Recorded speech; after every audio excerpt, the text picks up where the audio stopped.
স্ত্রী অসুস্থ, 7 দিন পর্যন্ত অসুস্থ বিছানায় পড়ে আছে। তার মনের ইচ্ছা সে আনার খাবে, আর এদিকে ফকির বলতেছে আমার আনার খাইতে মন চায়, আমার একটু আনার দেন। ফকিরটা অসুস্থ ছিল, বসে আছে অসুস্থ অবস্থায়, ফকির কাতরাইতেছে।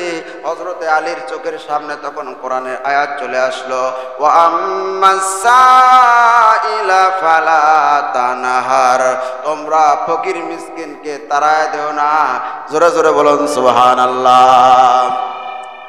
এই সময় চিন্তা ভাবনা করে হযরত আলী ওই আনারটা ভাঙলেন, অর্ধেক করে ফকিরকে দিলেন, দান করলেন ফকিরকে। ফকির খাওয়ার পর বলতেছে আমি অর্ধেক সুস্থ হয়ে গেছি, আর ওই অর্ধেক আনার দিলে আমি পুরাই সুস্থ হয়ে যাব। অর্ধেক খাইছি, অর্ধেক সুস্থ হয়েছি, আমার মন বলিচ্ছে আর ওই অর্ধেক দিলে আমি খায়া পুরাই সুস্থ হয়ে যাব। আমাদের মতো মানুষ হলে কি বলতো, বেটা বইয়ের জন্য নিছি আনার, অসুস্থ বউ, ওখান থেকে ভাঙ্গে অর্ধেক দিছি, আবার তুই পুরাটাই চাস, একেবারে মারতো। জোরে কর ঠিক কিনা?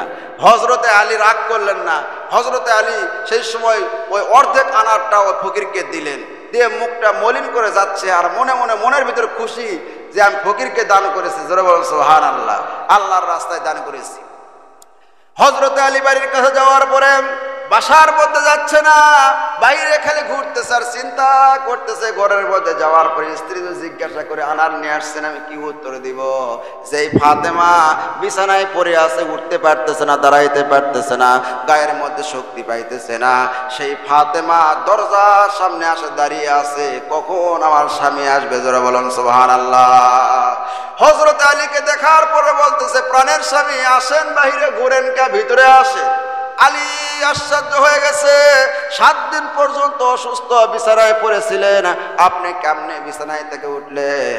এবার হযরতে ফাতেমা বলতেছে কেমন জানি আল্লাহ পাক আমার সুস্থ বানায় দিয়েছে। আপনি কি আনার নিয়ে আসছেন? বলে আনার তো নিয়েছিলাম, কিন্তু রাস্তায় এসে একটা ফকিরকে দান করেছি। ফাতেমা বলতেছে ফকিরকে দান করার ওসিলায় আল্লাহ পাক আমার সুস্থ দান করে দিয়েছেন। মন খারাপ করে না প্রাণের স্বামী, আমি খুশি আছি। আমাদের বউ হলে কি বলতো, 7 দিন অসুস্থ, তুমি এটা আনার কিনে নিয়ে আসে আবার দাঁতাগিরি করছো। জোরে কোন ঠিক কিনা? বাড়ির মধ্যে অসুস্থ মানুষকে মুখ চলতো, ঝগড়া লাগে যাইতো, কিন্তু ফাতেমা রাগ করে নাই। স্বামীকে বলতেছে ভালো কাজ করেছেন, খুব সুন্দর কাজ করেছেন, আপনাকে থ্যাংক ইউ, ধন্যবাদ। সুবহানাল্লাহ। এই জন্যই বলা হয় ফাতেমার জিন্দেগি যদি কোনো মহিলা, কোনো মা বোন নাই, ওই ঘরটা হয়ে যাবে জান্নাতের টুকরা। জোরে বলুন সুবহানাল্লাহ। আমার ভাইয়েরা, হযরতে আলী এবং ফাতেমা গল্প করতেছে, এমন সময় দরজার সামনে রাসূলের একটা বুড়া সাহাবী, তার নাম হচ্ছে সালমান ফার্সি। জোরে বলুন সুবহানাল্লাহ। সালমান ফার্সির বয়স ছিল 250 বছর। কয়শো বছর? 250 বছর। পারস্য থেকে গিয়েছিলেন নবীর খোঁজে, 250 বছর বয়স ছিল। অত বয়সের কোনো সাহাবী ছিল না, উনি ফার্সি দেশের মানুষ ছিলেন। ওই সালমান ফার্সি মাথায় একটা ঝাঁকা নিয়ে বলতেছে তাড়াতাড়ি দরজা খুল আলী, মাথার চান্দি ফাটে গেল। সুবহানাল্লাহ কর। হযরতে আলী দরজা খুললেন, খোলার পর দেখতেছেন ওই বুড়া সাহাবীর মাথার পরে বিশাল বড় একটা ঝাঁকা, ঝাঁকা ভর্তি আনার। বলতে আলী রে ধরো, আমি পারতেছি না। নিচে যখন নামাইছে গো, এইরকম ভাবে পুরা ঝাঁকা ভর্তি বড় বড় আনার। হযরতে আলী বলতেছে কার এগুলো আনার? বলে আপনার আনার। বলতেছে আমার আনার কেমনে? বলে যে রাসূল পাক সাল্লাল্লাহু আলাইহি সাল্লামের দরবারে একজন মানুষ এসেছিলেন, জান্নাতি চেহারা, জান্নাতি সুরত, এত সুন্দর চেহারার মানুষ আমরা কোনোদিন দেখি নাই। ওই মানুষটা আসার পরে বলতেছেন ইয়া রাসূলুল্লাহ, ইয়া হাবিবাল্লাহ, আমার বাগানের প্রথম আনার আমি তুলেছি, আমি আপনি এবং আপনার সাহাবীদেরকে দিয়ে দেন। আপনাকে আল্লাহর নবী এগুলো দিয়েছে, বলেন না সুবহানাল্লাহ। রাসূল পাক সাল্লাল্লাহু আলাইহি সাল্লামকে সালাম জানাইন, আসসালামু আলাইকা ইয়া রাসূলুল্লাহ। রাসূল পাক সাল্লাল্লাহু আলাইহি সাল্লাম সালামের উত্তর নিলেন, ওসমানের দিকে তাকাইছে, রাসূলের চোখ লাল টকটকা হয়ে গেছে, চোখ দিয়ে পানির ফোঁটা পড়তেছে, মনটা খারাপ, মুখটা মলিন হয়ে গেছে। ওসমান গনি বলতেছেন ইয়া রাসূলুল্লাহ, ইয়া হাবিবাল্লাহ, আমি যখন ব্যবসা করতে যাই আপনাকে আনন্দিত দেখেছিলাম, খুশি দেখেছিলাম। ওই দীর্ঘদিন পর্যন্ত ব্যবসা করে আমি বাড়িতে ফিরলাম, এখন পর্যন্ত আমি বাড়িতে যাই নাই, আপনার সাথে সাক্ষাৎ করতে আসছি। রাসূল গো, নবী গো, আপনার চেহারা দেখলে, আপনাকে দেখলে আমার বড় ভালো লাগে। ইয়া রাসূলুল্লাহ, ইয়া হাবিবাল্লাহ, আপনার মন কেন খারাপ? আপনার চোখের মধ্যে কেন পানির ফোঁটা? বলেন।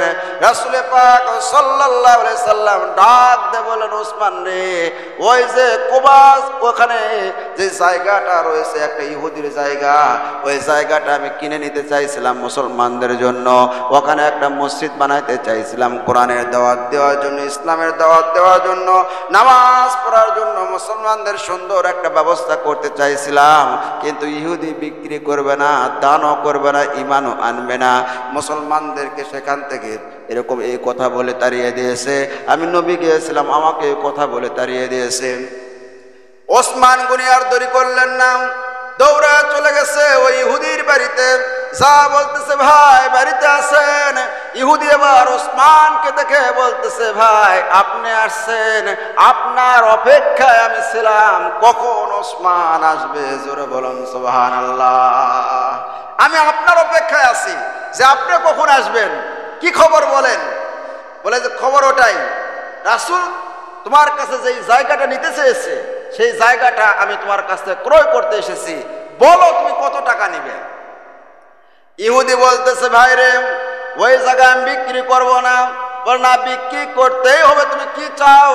তুমি যা চাইবে আমি ওসমান তাই দিব, কারণ আমার নবীর মন খারাপ আর আমি ওসমান সেই জায়গায় রাসূলকে কথা দিয়ে এসেছি, আমি রাসূলের মনকে ভালো করতে চাই, বলো বলো তুমি কি চাও? এবার ইহুদি মুস্কি মুস্কি হাসতেছে আর বলতেছে, আমি যা চাবো তুমি তাই দিব। বলে, হ্যাঁ তুমি যা চাবে আমি তাই দিব। বলে, তোমার স্থাবর অস্থাবর টাকা পয়সা ব্যাংক ব্যালেন্স যা কিছু আছে তোমার সব কিছু ওই জায়গার বিনিময়ে আমাকে দান করে দিতে হবে, লিখে দিতে হবে। ওই যে সামান্য এক টুকরা জায়গা, ওই জায়গার জন্য যে জায়গা চাও, তোমার স্থাবর অস্থাবর টাকা পয়সা ব্যবসা বাণিজ্য ব্যাংক ব্যালেন্স যা আছে সব কিছু আমার নামে লিখে দিতে হবে। ওসমান গনি বলতেছে, দিয়ে দিলাম। সুবহানাল্লাহ কোন? আমার স্থাবর অস্থাবর বাগান, টাকা পয়সা ব্যাংক ব্যালেন্স ব্যবসা বাণিজ্য যা আছে সব কিছু আমি তোমাকে দিয়ে দিলাম, তাও তুমি ওই জায়গাটা মুসলমানদেরকে দিয়ে দাও, রাসূলের মন আমি ভালো করতে চাই। জোরে বলুন সুবহানাল্লাহ। এই কথা বলে বলে কথা ঠিক আছে। ইহুদি বলল, হ্যাঁ তোমার সব কিছু আমাকে তুমি দিয়ে দিবে আর আমি ওই জায়গা দিয়ে দেবো। ওসমান গনি বললেন যে আমি দিয়ে দিলাম, তুমি জায়গা আমাকে দিয়ে দাও। আমার ভাইয়ের এই কথা বলে দৌড়ে ওসমান গনি নবীর কাছে আসতেছেন। এবার ওই ইহুদি চিন্তা করলো, তার ভিতরে কিউরিওসিটি জেগেছে, সামান্য এক টুকরা জায়গার জন্য লক্ষ লক্ষ কোটি কোটি টাকার ব্যবসা বাণিজ্য ব্যাংক ব্যালেন্স সব কিছু আমার দিয়ে দিলে, এর মধ্যে কোনো কারণ আছে, হিকমত আছে। এবার ইহুদিও পিছে পিছে আসতেছে। ওসমান গনি হাসতে হাসতে নবীর সামনে আসে বলতেছে, ইয়া রাসূলুল্লাহ, ইয়া হাবিবাল্লাহ, আপনার মনের আশা পূর্ণ হয়েছে। আপনি যেই জায়গায় মসজিদ করতে চেয়েছিলেন ইহুদির কাছ থেকে সেই জায়গা আমি কিনে নিয়েছি, ইসলামের জন্য কোরআনের জন্য ওই জায়গাকে আমি ওয়াকফ করে দিলাম। সুবহানাল্লাহ। আর নবী বলতেছে, ওসমান ওই জায়গা যে তুমি নিয়েছো তার বিনিময়ে কি দিয়েছো? ওসমান গনি বলতেছেন, ইয়া রাসূলুল্লাহ, ইয়া হাবিবাল্লাহ, আপনাকে আমি আমার জীবনের চাইতে, আমার পরিবারের চাইতে, সম্পদের চাইতে, দুনিয়ার সব কিছুর চাইতে আমাকে যদি तमाम দুনিয়ার মালিক বানিয়ে দেওয়া হয় আর আপনাকে যদি এক পাল্লাই দেওয়া হয়, সব সারে আমি আপনাকে বড় ভালোবাসি। ইয়া রাসূলুল্লাহ, ইয়া হাবিবাল্লাহ, ইহুদি আমাকে শর্ত দিয়েছে, সে বলেছে আমার স্থাবর অস্থাবর ব্যাংক ব্যালেন্স টাকা পয়সা সম্পদ যা কিছু আমার জীবনের হায়াতে যা কিছু কামাই করেছি সব কিছু ইহুদির নামে লিখে দিতে হবে, তার বিনিময় ওই জায়গা টুকরো দিবে। আমি রাজি হয়ে গেছি গো নবী, আমি তার সব দেওয়ার জন্য রাজি হয়ে গেছি। জোরে বলুন সুবহানাল্লাহ। আল্লাহর নবী দাঁড়ায় গেলেন আর নবী হাত তুলে দোয়া করতেছেন, ইয়া আইয়ুহাস শাজার শাহিদা ইয়াউমাল কিয়ামা। রাসূল পাক সাল্লাল্লাহু আলাইহি সাল্লাম যখন হাত তুলে দোয়া করতেছেন, তার সামনে একটা খেজুর গাছ ছিল। খেজুর গাছকে ডাক দিতে বলতেছেন, ইয়া আইয়ুহাস শাজার, হে খেজুর গাছ, সাক্ষী থাক শাহিদা ইয়াউমাল কিয়ামা, কিয়ামতের দিন তুই সাক্ষী দিবি আমার উসমান যেই নিয়তে যে আশায় আল্লাহর রাস্তায় তার জীবনের স্থাবর স্থাবর সম্পদ টাকা পয়সা ব্যবসা বাণিজ্য ব্যাংক ব্যালেন্স সব কিছু দান করে দিল, কিয়ামতের দিন যেন আল্লাহ পাক সেই জান্নাত তারে দান করে দেয়। এবার ইহুদি ডাক মারছে, উসমান ভাই, ইয়া রাসূলুল্লাহ। উসমান গনি এবং নবী তাকাইলেন পিছনের দিকে, তাকায় দেখে ইহুদি দাঁড়িয়ে আছে।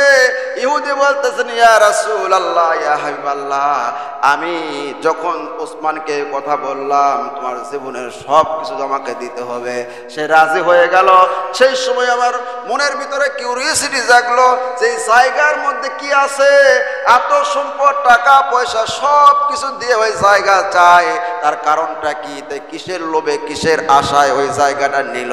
আমি পিছনে পিছনে এসেছি, ইয়া রাসূলুল্লাহ, ইয়া হাবিবাল্লাহ, আমি শুনতে পেয়েছি ওসমানের জন্য আপনি দোয়া করেছেন যে আল্লাহ তুমি কিয়ামতের দিন ওসমানকে জান্নাত দিও।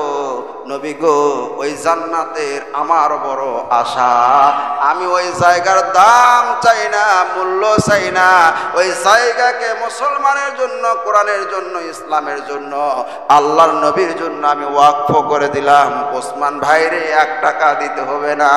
আর নবী গো, আর দেরি নয়, আমারে কালেমা পড়ায়া মুসলমান বানায় দেন। বলেন লা ইলাহা ইল্লাল্লাহু মুহাম্মাদুর রাসূলুল্লাহ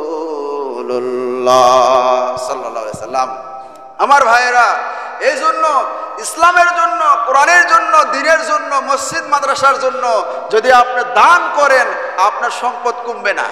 আপনি যদি দেন 1 টাকা, আল্লাহ পাক দুনিয়াতে আপনার হাতে 10 গুণ ধরায় দিবেন। জোরে বলেন সুবহানাল্লাহ। 10 গুণ থেকে 700 গুণ পর্যন্ত বাড়তেই থাকবে। আরো জোরে বলেন সুবহানাল্লাহ। আমার ভাইরা, হযরতে আলী রাদিয়াল্লাহু তাআলা আনহু, আপনার নাম শুনছেন না? মা ফাতেমা 7 দিন পর্যন্ত গায়ে জ্বর, অসুস্থ, এত বেশি অসুস্থ, উঠে দাঁড়াইতে পারতেছে না। স্বামীকে ডাক দিয়ে বলতেছে, প্রাণের স্বামী, আমার মনে খুব ইচ্ছা জাগতেছে, আমি একটু আনার খাইতে চাই। ডালিমের আর এক নাম আনার, আনারটা একটু বড় হয়। আমি একটু আনার খাইতে চাই, বাজার থেকে একটা আনার কিনে নিয়ে আসেন। হযরতে আলী আনার কেনার জন্য বাজারে গেলেন, যাওয়ার পর আনার একটা কিনে নিয়ে আসছে। আমার ভাইয়েরা, আমাদের দেশের আনার আর মক্কা মদিনার আনার কিন্তু একরকম না। যখন আমার চাচা উমরা করে আসার পরে, হজ করে আসার পর গল্প করলেন, বাবা এত বড় বড় আনার, আমি মনে মনে করছি এত বড় বড় আনার কেমনে হয়। যখন আমি তায়েফে গেলাম, তায়েফে যাওয়ার পর দেখলাম আসলে একটা আনার যদি ভাঙ্গে দেওয়া হয় 5 জন মানুষ খাওয়া পারবে না।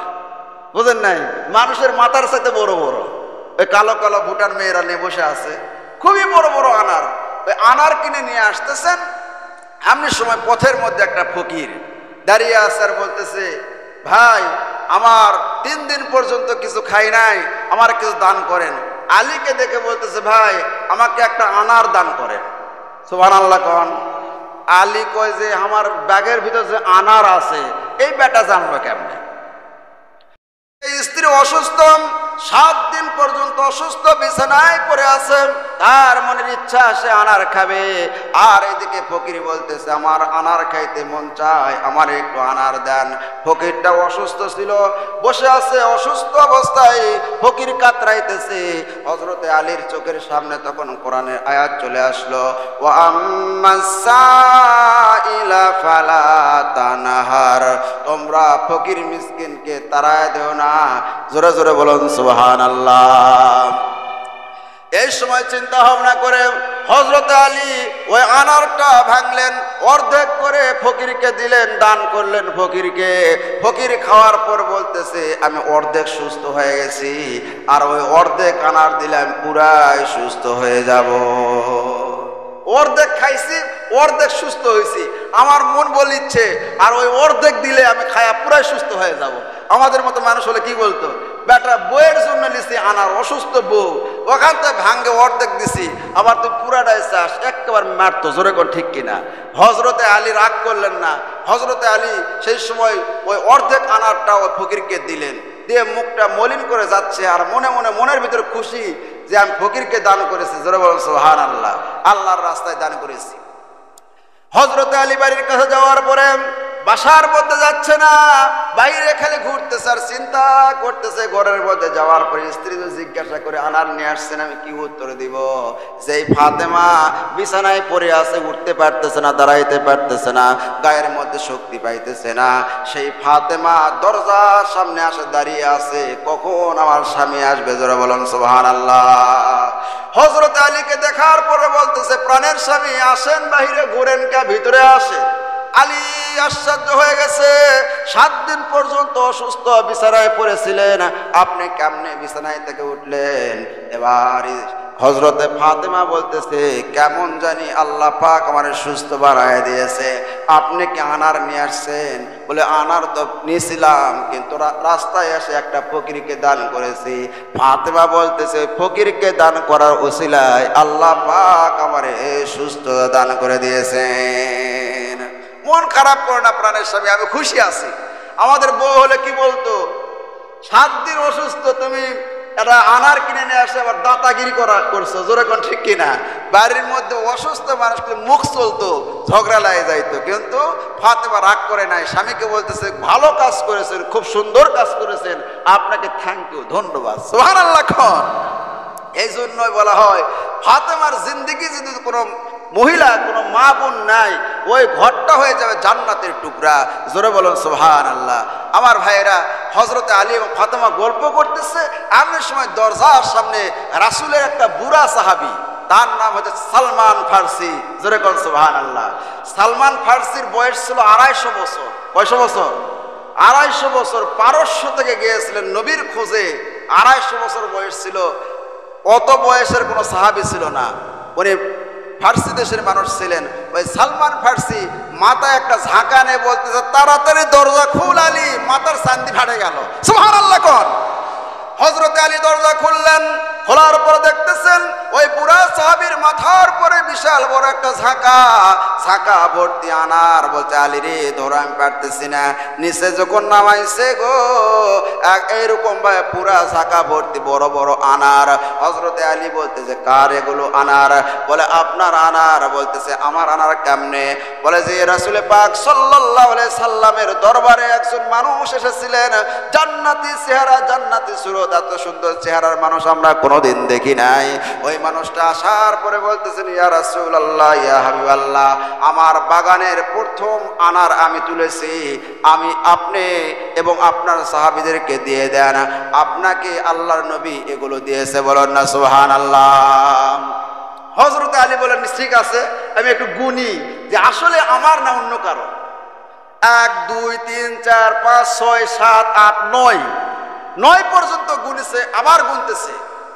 সালমান ফার্সি বলতেছে, ভাই আনার নবী দিছে হাদিয়া, আপনি গুনেন কেন?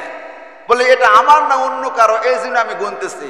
ভাই সালমান ফার্সি, তোমার ভুল হয়েছে, এই আনার সম্ভবত অন্য কারো বাড়িতে পাঠাইতে বলছে, তুমি ভুল করে আমার কাছে এসেছো।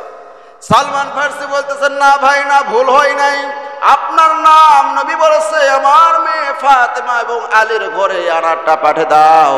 বলতেছে, ভাই রে, না ভুল হয়েছে। বলে, কেমনে ভুল হয়েছে?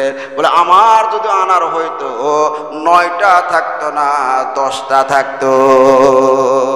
কেমন বিশ্বাস যে আল্লাহর রাস্তায় 1 টাকা দিলে, একটা জিনিস দান করলে আল্লাহ পাক 10 গুণ তোর হাতে ধরায় দেবে। জোরে বলেন সুবহানাল্লাহ।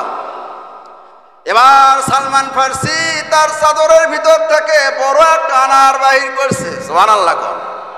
বলছে, ভাই রে, নবী যখন এই 10টা আনার আমাকে দিয়ে বলল ফাতেমার বালিয়া আলীর বাড়িতে দিয়ে আসো, তখন আমার মনের ভিতরে ঠটকা লেগেছে। এর মধ্যে কোনো কাহিনী আছে, কোনো কিন্তু আছে। সেই কি কাহিনী, তুমি কি কাহিনী ঘটাইছো রে আলী? সেই কাহিনী শোনার জন্য একটা আনারকে আমি আড়াল করে রেখেছিলাম। সুবহানাল্লাহ। কি কাহিনী ঘটাইছো? হযরতে আলী ডাক দিয়ে বলতেছে, ভাই আমার স্ত্রী নবীর মেয়ে ফাতেমা অসুস্থ, আমি আনার খাইতে চেয়েছিল, আনার কিনেছি বাজারে, আসতেছিলাম রাস্তা দিয়ে একটা ফকির আনার চাইছিল খাওয়ার জন্য, অর্ধেক দিয়েছি, সে বললো অর্ধেক সুস্থ হয়ে গেছি, আর অর্ধেক দিলে পুরাটাই সুস্থ হয়ে যাব। পুরাটা আনার যখন তারে খাওয়াইলাম, সে আমার জন্য দোয়া করে দিল। আমি বাড়িতে চলে আসছি, আমার বিশ্বাস আল্লাহর রাস্তায় একটা আনার দান করেছে, আমি পাবো 10টা। হযরতে সালমান ফার্সি ডাক দিয়ে বিশ্বাস নবী পাক সাল্লাল্লাহু আলাইহি সাল্লাম 10টা আনারই তোমাকে দিয়েছে, জোরে বলুন সুবহানাল্লাহ। এ ভাই নাও তোমার আনারগুলো নাও। হযরত আলী বলতেছে আপনিও ভিতরে আসেন, আপনিও খায়া যান, সুবহানাল্লাহ। কোন মান জাবিল হাসানাতি ফালাহু আশরু আমসালিহা, আল্লাহর রাস্তায় 1 টাকা দান করলে আল্লাহ পাক দিবেন কত? 10 গুণ। রাসূল পাক সাল্লাল্লাহু আলাইহি সাল্লাম সাহাবায়ে কেরামদের সাথে যাচ্ছেন, গায়ে ছিল 2টা জামা। এমন সময় একটা ইহুদি একটা ফকির ভিক্ষুক এসে বলতেছেন নবী গো, আপনার গায়ে 2 জামা আর আমার গায়ে তো জামাই নাই। আপনার গায়ে 2 জামা আছে, আমার গায়ে কোনো জামাই নাই, আপনি কি আমাকে দান করতে পারেন না?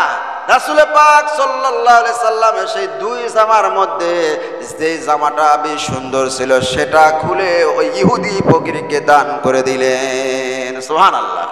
কাকে দান করলেন? ইহুদি ফকিরকে দান করছে। সাহাবায়ে কেরাম বলছে ইয়া রাসূলুল্লাহ, ইহুদি মানুষ, 2 নাম্বার আপনাকে 2 জামা আছে ভালো, সেটা দিলেন কে? খারাপটা দিতে পারলেন না, ওটা দিলেই তো হইতো। রাসূল তখন বলে লান তানালুল বিররা হাত্তা তুনফিকু মিম্মা তুহিব্বুন, আল্লাহর রাস্তায় যখন তোমরা দান করো তোমার সবচেয়ে প্রিয় জিনিসটাই দান করো, জোরে বলুন সুবহানাল্লাহ। একজন মানুষ নিয়ত করেছে যে আমি আল্লাহর রাস্তায় সাদকা দিব গোপনীয়ভাবে। কিভাবে বাবা? কেউ না জানে, রাত্রিবেলা দিবে। রাত্রিবেলা সাদকা দিয়েছে, প্রথম রাত্রে যা খুঁজতে খুঁজতে একজন মানুষকে পাইছে, দান করে চলে আসছে। পরের দিন সকালবেলা পুরা গ্রামের ভিতরে আলোচনা হচ্ছে গতকাল রাত্রে কে জানে দান করেছে একটা চোরকে। কাকে দান করছে? একটা চোরের হাতে দান করে আসছে। মনটা ভালো হবে না খারাপ হবে? খারাপ হয়েছে। পরের রাত্রে চিন্তা করতেছি আজকে দান করতে যাব। আমার মুসলমান ভাইয়েরা, পরের রাত্রে আবার দান করতে গেছে। পরের রাত্রে দান করতে যাওয়ার পরে একটা মহিলাকে দান করে চলে আসছে। সকালবেলা আলোচনা হইতেছে কে জানি গতকাল রাত্রে দান করছে একটা ব্যভিচারিণী নারীকে। একজন ব্যভিচারিণী নারী যে দেহ ব্যবসা করে এইরকম একজন মহিলাকে রাত্রে কে জানি দান করে চলে গেছে। মনটা ভালো হবে না খারাপ হবে? পরের রাত্রে আবার নিয়ত করে দানের পোটলালে বাহির হয়েছে। সেই রাত্রে যাওয়ার পরে একজন মানুষকে পাইছে, দান করে চলে আসছে।